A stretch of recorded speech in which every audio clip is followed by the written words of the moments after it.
धार्मिक पुराणों के अनुसार सुदर्शन चक्र सबसे विनाशक हथियारों में से एक है।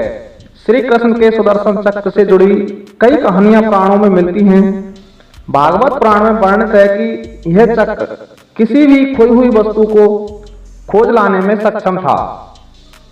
इसे भगवान श्री कृष्ण के क्रोधित होने पर दुर्जनों के संहार के लिए प्रयोग किया जाता था। लेकिन क्या हुआ, जब सुदर्शन चक्र को अपने ऊपर अवमान हुआ और उसने हनुमान जी को भी रोकने की कोशिश की, तो उसका क्या परिणाम हुआ, आइए जानते हैं इस वीडियो में। अद्भुत शब्द ज्ञान में आप सबका स्वागत और हार्दिक अभिनंदन। दोस्तों, आप हमारे चैनल पर नए हैं तो चैनल को सब्सक्राइब कर बेल आइकन को प्रेस कर लें। कथा के अनुसार एक बार जब श्री कृष्ण अपनी रानी सत्यभामा के साथ सिंहासन पर विराजमान थे और उनके निकट ही गरुड़ और सुदर्शन उनकी सेवा में विराजमान थे, तो सत्यभामा ने उनसे पूछा, हे प्रभु, आपने त्रेता युग में राम के रूप में अवतार लिया था। सीता आपकी पत्नी थी, क्या वो मुझसे भी ज्यादा सुंदर थी? भगवान सत्यभामा की बात का जवाब देते उससे पहले ही गरुड़ ने कहा, भगवान, क्या इस दुनिया में मुझसे भी तेज गति से कोई उड़ सकता है? तो सुदर्शन से भी रहा नहीं गया और वह भी बोल उठा, हे प्रभु, मैंने बड़े बड़े युद्धों में आपको विजयश्री दिलाई है। क्या संसार में मुझसे भी शक्तिशाली कोई दूसरा है? द्वारकाधीश समझ गए कि तीनों में अभिमान आ गया है। श्री कृष्ण ने मन ही मन तीनों के अभिमान को तोड़ने का निश्चय किया और गरुड़ से कहा कि हे गरुड़, तुम हनुमान जी को बुला लाओ। उनसे कहना कि भगवान राम माता सीता के साथ उनकी प्रतीक्षा कर रहे हैं। गरुड़ भगवान की आज्ञानुसार हनुमान जी को बुलाने के लिए उड़ चले। इधर श्री कृष्ण ने सत्यभामा से कहा, देवी, आप सीता के रूप में तैयार हो जाओ।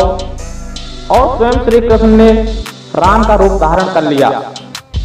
तत्पश्चात श्री कृष्ण ने सुदर्शन चक्र को आज्ञा देते हुए कहा कि तुम महल के प्रवेश द्वार पर पहरा दो और ध्यान रहे कि मेरी आज्ञा के बिना कोई भी महल में प्रवेश ना करने पाए।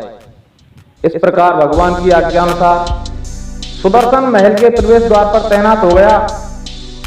उधर गरुड़ ने हनुमान जी के पास जाकर कहा, हे वानर श्रेष्ठ, भगवान राम माता सीता के साथ आपसे मिलने के लिए द्वारका में पधारे हैं। आपको बुला लाने की आज्ञा है। आप मेरे साथ चलिए, मैं अपनी पीठ पर बैठाकर शीघ्र ही आपको वहां पहुंचा दूंगा। हनुमान जी ने उनसे कहा कि आप चलो, मैं आता हूं। गरुड़ ने अपने मन में सोचा कि हनुमान जी तो गद्द हो चले हैं, कैसे वहां तक पहुंचेंगे। इसके बाद हनुमान जी के कहने पर गरुड़ जी द्वारका की ओर उड़ चले। जैसे ही गरुड़ द्वारका पहुंचे और महल में दाखिल हुए तो गरुड़ जी के होश उड़ गए। उन्होंने देखा कि हनुमान जी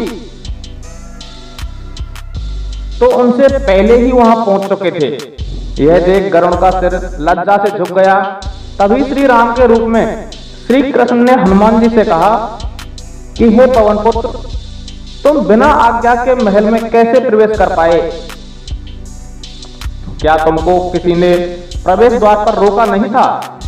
हनुमान जी ने सर झुकाकर हाथ जोड़ते हुए सुदर्शन चक्र को अपने मुंह से निकालकर प्रभु के सामने रख दिया और उसके बाद हनुमान जी ने कहा, क्या प्रभु, आपसे मिलने से मुझे कोई रोक सकता है?